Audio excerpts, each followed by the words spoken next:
안녕하세요. 이번 시간에는 고조선에 대해서 이야기해 보겠습니다. 우리 지난 시간에 청동기 시대 이야기 했었죠. 그래서 이 청동기 시대에는 국가라고 하는 개념이 이제 발생을 했고, 그건 이제 초기 연맹왕국의 형태였다라고 이야기를 했어요. 그 연맹왕국 형태의 최초의 국가가 바로 오늘 배울 고조선입니다. 이 고조선은 청동기 시대를 배경으로 등장한 국가예요. 그래서 우리 한반도에서 최초로 만들어진 국가라고 이제 하고요. 보통 모든 대부분의 나라들의 최초의 국가는 청동기 시대를 배경으로 만들어졌어요. 왜 그런지는 지난 영상을 보시면 아시겠죠? 청동기 시대에 정복전쟁이 발생을 했고 부족과 부족이 커지면서 연맹왕국 형태가 발생을 했다. 그래서 청동기 시대에 이제 최초의 국가 개념들이 등장을 했기 때문에 어떤 국가에서든지 최초의 국가는 청동기 시대를 배경으로 발생을 하게 되었습니다. 그래서 우리나라도 이제 고조선이라고 하는 국가가 청동기 시대를 배경으로 만들어졌는데요. 원래 이름은 고조선이라기보다는 조선이겠죠. 근데 왜 고조선이라고 하냐면 그 뒤에 1392년에 만들어지는 조선하고 좀 구분하기 위해서 고조선이라고 하고 이제 부르고 있습니다. 이 고가 옛고자거든요. 그래서 옛날에 있는 조선 해서 고조선이라고 이야기를 합니다. 우리나라에서는 삼국시대도 그렇고 고려 중기까지만 해도 이 고조선에 대한 인식이 별로 없다가 언제 이제 고조선이 빵 뜨게 된 거냐면 고려 말에 원 간섭기에 들어서면서요. 원 간섭기라기보다는 몽골의 침략을 받으면서 그때 이련이라고 하는 스님이 삼국유사라고 하는 책을 지어요. 여기에 고조선의 단군 신화를 쓰는데요. 이게 왜 그러냐면 이제 몽골이라고 하는 외부 세력이 고려를 계속 이렇게 침입을 해오는 거잖아요. 그렇기 때문에 우리 안에서 분열이 되지 않고 꽁꽁 뭉쳐가지고 외부 침입 세력에 맞서 싸워야 돼요. 그러기 위해서는 우리가 옛날부터 분열된 민족이 아니고 우리는 한민족이었다라는 걸 강조할 필요가 있었어요. 그래서 이련이라고 하는 스님이 삼국유사라는 책을 써서 거기에 단군 신화를 이제 실어버린 거죠. 그래서 우리는 고조선이라고 하는 나라부터 시작이 된 거다라는 걸 강조를 한 거예요. 근데 왜 그랬냐? 그 이전까지는 고조선의 후손이라는 개념보다는 이 지역마다 우리는 고구려 후손, 우리는 백제 후손, 우리는 신라의 후손이라고 이렇게 따로 생각을 했었어요. 그래서 약간 지금의 지역 감정처럼 그때도 이게 좀 나눠져 있던 거죠. 그래서 우리 이렇게 분열되지 말고 하나로 뭉치자 해서 고조선이라고 하는 나라를 이제 가져오게 된 거죠. 단군 신화를 실었는데 이 삼국유사에 의하면 이제 굉장히 오래전에 기원전 2333년 뭐 그쯤에 만들어졌다고 하는 게 고조선인데 사실 그 기록을 완전히 믿지는 않죠. 그래서 그럼 고조선은 언제부터 있었냐? 사실 고조선 자체에서 만든 그런 기록이 아직까지 전해지는 게 완벽한 자료로 전해지는 게 없어서 우리는 알 수 없지만 최초로 고조선이라고 하는 그 이름이 등장하는 그 기록이 관자라고 하는 책이 있어요. 관자. 이게 중국 책인데 기원전 7세기라고 해요. 여기 조선이라고 하는 그런 이름이 등장을 해서 아마 기원전 7세기 경에는 고조선이 존재하지 않았을까라고 이제 추정만 할 뿐입니다. 아무튼 이렇게 고조선이 등장을 하는데 고조선은 어떻게 만들어진 국가냐에 대해서 수많은 연구가 있었겠죠. 그래서 우리가 지금 알 수 있는 거는 단군 신화밖에 없잖아요. 그래서 단군 신화를 토대로 고조선이 어떻게 만들어진 건지를 추론을 이제 해보도록 합시다. 자, 일단 단군 신화 얘기는 좀 유명하죠. 모르시는 분들도 있어서 설명을 다시 해드리면 옛날에 하늘에 환웅이라고 하는 사람이 살고 있었어요. 그 사람은 그러니까 환인이라고 하는 하늘의 신이 있는데 이 하늘의 신의 아들이에요. 그래서 이 환웅이 인간 세계를 이제 구름을 타고 이렇게 밑을 막 이렇게 본 거죠. 근데 내가 저 인간 세계를 좀 다스리고 싶다라고 하는 생각을 갖게 되었다고 해요. 그래서 아빠였던 환인한테 가서 아빠 나 저 인간 세계에 내가 다스리고 싶어요. 내려가게 해주세요. 이렇게 한 거죠. 그래서 알았다 내려가서 너가 다스리도록 해라 해서 그 많은 사람들과 그리고 풍백, 우사, 운사라고 하는 이 신하들을 거느리고 내려오게 됩니다. 그래서 그 신단수 아래 내려와서 자리를 잡고서 있었는데 거기 이제 하늘에서 환웅이 내려왔다라는 소문을 듣고 곰과 호랑이가 찾아오게 됩니다. 그래서 곰과 호랑이가 저희 옛날부터 사람이 되고 싶었는데 기회를 못 찾고 있었어요. 저희 좀 사람으로 만들어주세요 라고 이제 와서 빌게 됩니다. 그래서 환웅이 너네가 정말 사람이 되고 싶으냐? 그러면 동굴에 들어가서 3-7일 동안 쑥과 마늘을 그것만 먹어라. 그리고 절대 햇빛을 보면 안 된다. 그러니까 동굴에서 나오지 말라는 소리죠. 그렇게 하면 너희들이 인간이 될 수 있을 것이다 라고 이야기를 해요. 그래서 곰과 호랑이가 쑥과 마늘을 들고 이제 들어가가지고 막 먹죠. 근데 곰은 잘 버텼어요. 잘 먹었는데 우리가 간과한 게 하나 있죠. 호랑이는 육식동물이에요. 그래서 이 풀만 먹고서 살 수가 없었던 거죠. 그래서 좀 버티지 못하고 동굴 밖으로 뛰쳐나와서 호랑이는 사람이 되지 못했고 끝까지 버티고 쑥과 마늘을 먹었던 곰은 사람으로 변해서 웅녀가 되어서 이 환웅하고 결혼을 했어요. 그래서 아들을 하나 낳은 게 단군이고 그 단군이 고조선이라고 하는 나라를 세웠다 라고 하는 게 단군 신화의 얘기입니다. 자, 그러면 이런 단군 신화의 얘기가 정말 사실일까요? 진짜로 하늘에서 사람이 내려왔고 곰이 사람이 됐고 호랑이는 도망갔고 정말로 그랬을까요? 이것을 그대로 믿는 사람은 아마 없을 거예요. 이 얘기를 토대로 고조선이 어떻게 만들어졌는지 한번 보도록 할게요. 자, 환웅 아까 자기가 하늘의 그 신의 아들이라고 했잖아요. 그래서 이 환웅 부족이 있고요. 얘네들은 선민의식이라고 해서 자기네들이 그 하늘의 아들이다라고 하는 먼저 된 백성이다라고 하는 선민의식을 가진 그런 집단으로 추정이 되고요. 곰과 호랑이는요. 곰 토템이 있던 부족, 호랑이 토템이 있었던 그런 부족을 이야기해요. 그래서 한 부족은 곰을 믿는 부족이고 한 부족은 호랑이를 믿는 부족인 거죠. 그래서 이 환웅과 웅녀의 결혼은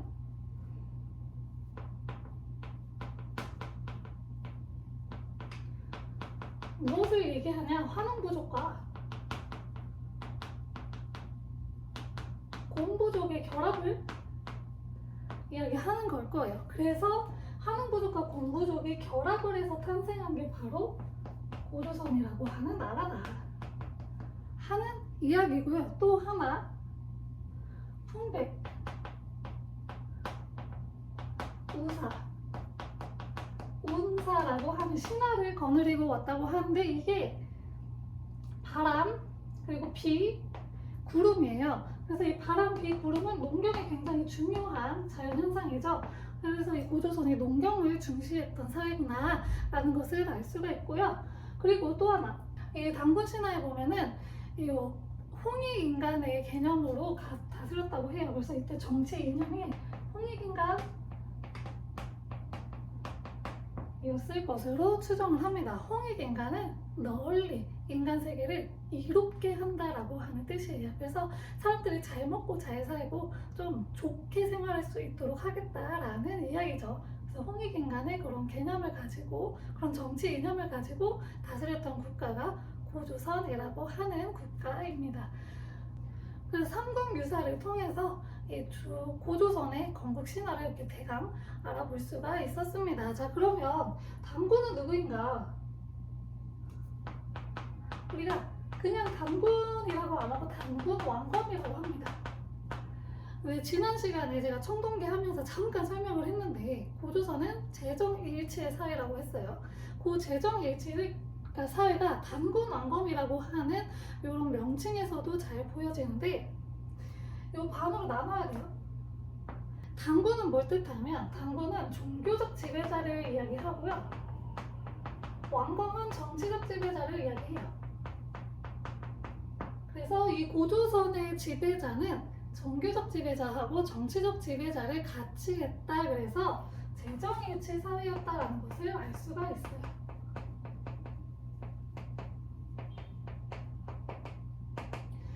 이 단군 왕검은 사람 이름이 아니고 이 고조선의 지배자의 이름이에요. 그래서 그 이후에 단군 왕검이라고 하는 직책을 가진 그 지배자는 계속 이제 있었던 거죠. 단군 왕검이고요. 고조선 하면 우리가 또 기억해야 될 게 고조선 팔조법이 있습니다. 이 고조선 팔조법은 삼국유사에 전해지는 고조선의 8개의 법인데요.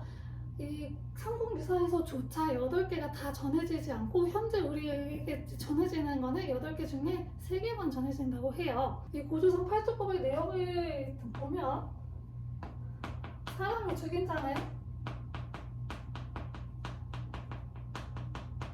즉시 죽입니다.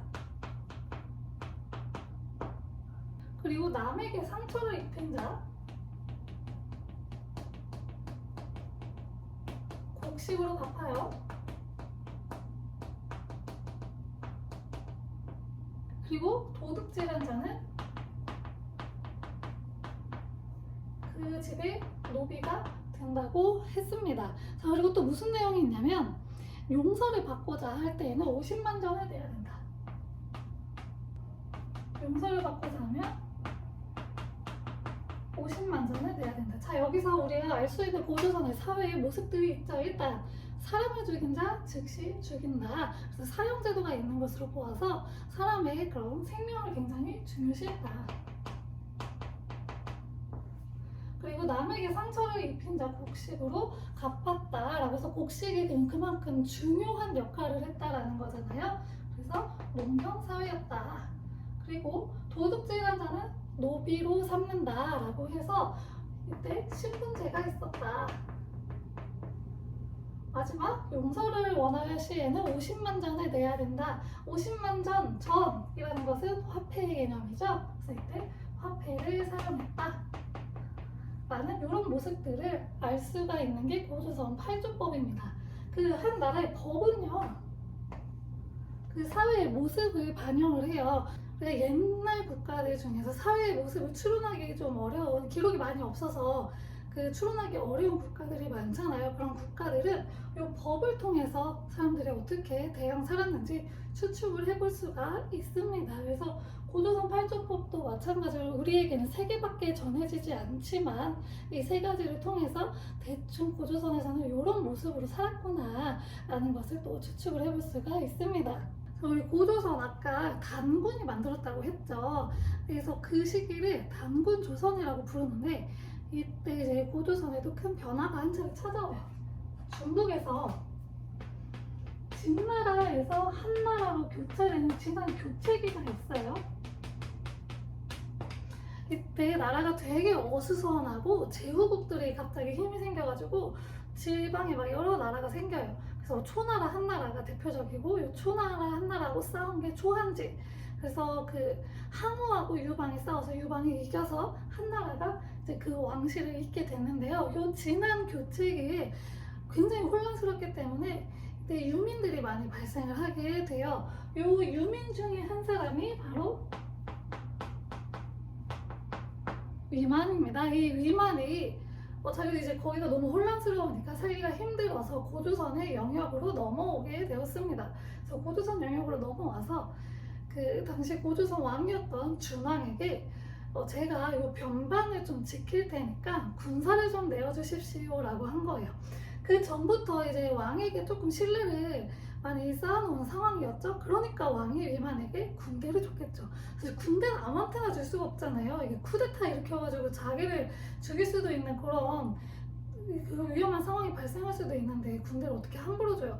근데 이제 위만이 그동안 차곡차곡 신뢰를 쌓아서 왕에게서 군대를 받아내요. 그래서 서부 쪽 변방을 지키다가 이때다 싶어가지고 거기서 세력을 더 키웠겠죠. 이때다 싶어서 반란을 일으켜서 준왕을 죽이고 자기가 왕의 자리에 올라요. 그래서 그때부터를 위만 조선이라고 합니다.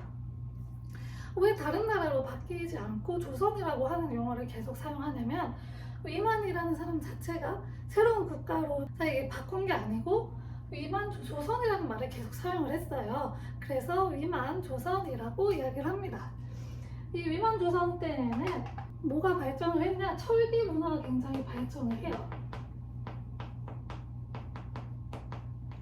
근데 이전부터 철기 문화가 없었던 건 아닌데 이때부터 철기가 본격적으로 유입이 되면서 철기 문화가 많이 발달을 하게 됐습니다. 자, 그리고 중개무역이 발전을 해요. 중개무역이 무엇이냐 하면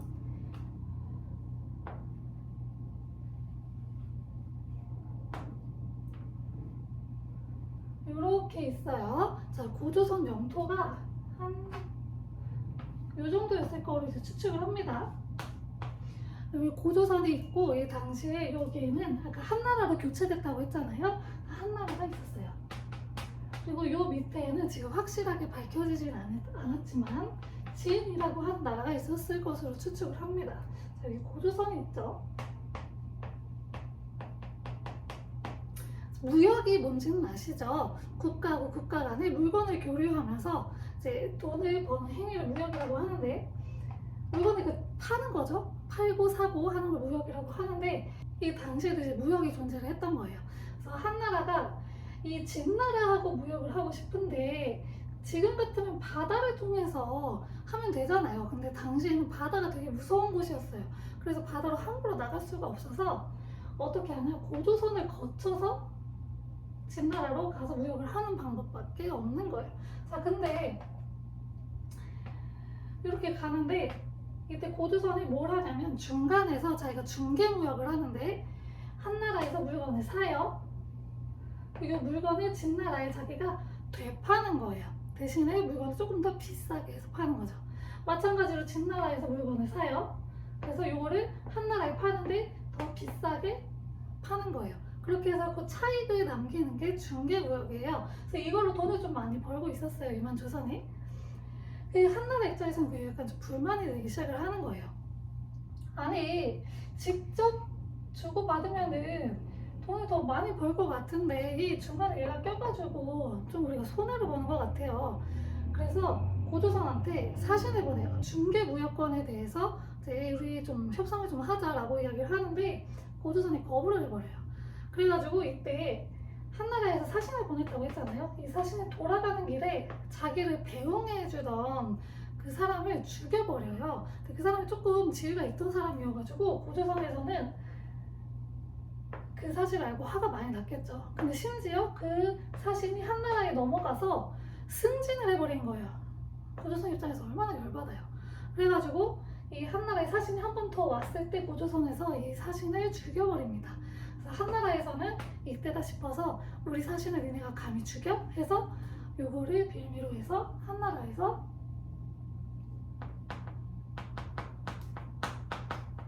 공격을 해옵니다. 자, 근데 이때 한나라는 세계사를 공부하신 분들은 아시겠지만 이게 동아시아 지역에서 굉장히 막강한 권력을 누리고 있었고 하필 그 한나라의 전성기였던 한무제 시기였어요. 한무제라고 하는 황제가 한나라의 전성기를 이끌었는데 그 시기였단 말이에요. 그래가지고 이 고조선은 어떻게 이제 이길 수가 없었죠. 그래서 고조선은 한나라의 침공으로 멸망을 하게 돼요. 이게 기원전 108년입니다.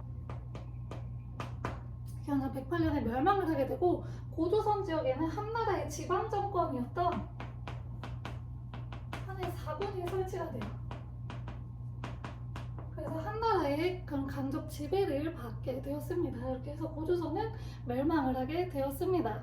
아까 초반에 설명을 했어야 되는데 초반에 설명을 못한 게 하나 있는데요. 고조선의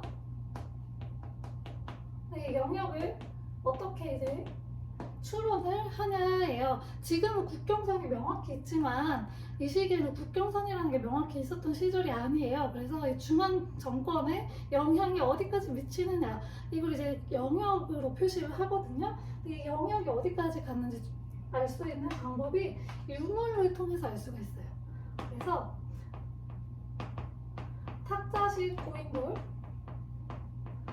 탁자식 고인돌 우리가 흔히 알고 있는 위에 돌 하나 얹어놓고 이렇게 하는 걸 탁자식 고인돌이라고 해요. 그 탁자식 고인돌하고 그리고 기파형 동강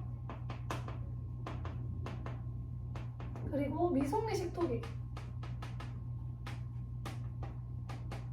요게 출토되는 지역이 아마 고조선의 영역 안에 들어가 있을 것이다 라고 추론을 합니다. 여기까지 이번 시간에는 고조선에 대해서 알아봤습니다. 우리나라 최초의 국가이고 청동기를 배경으로 이제 만들어진 국가였고요. 다음 시간에는 아까 이 한사가 설치됐다고 했잖아요. 근데 여기는 원래 그 한나라의 국가가 아니에요. 한나라 그 땅이 아니에요. 그렇기 때문에 거기 원래 살고 있던 주민들이 이 한사원을 몰아내면서 성장을 하면서 새로운 국가들이 생겨요. 그 여러 가지 국가들에 대해서 보도록 하겠습니다. 감사합니다.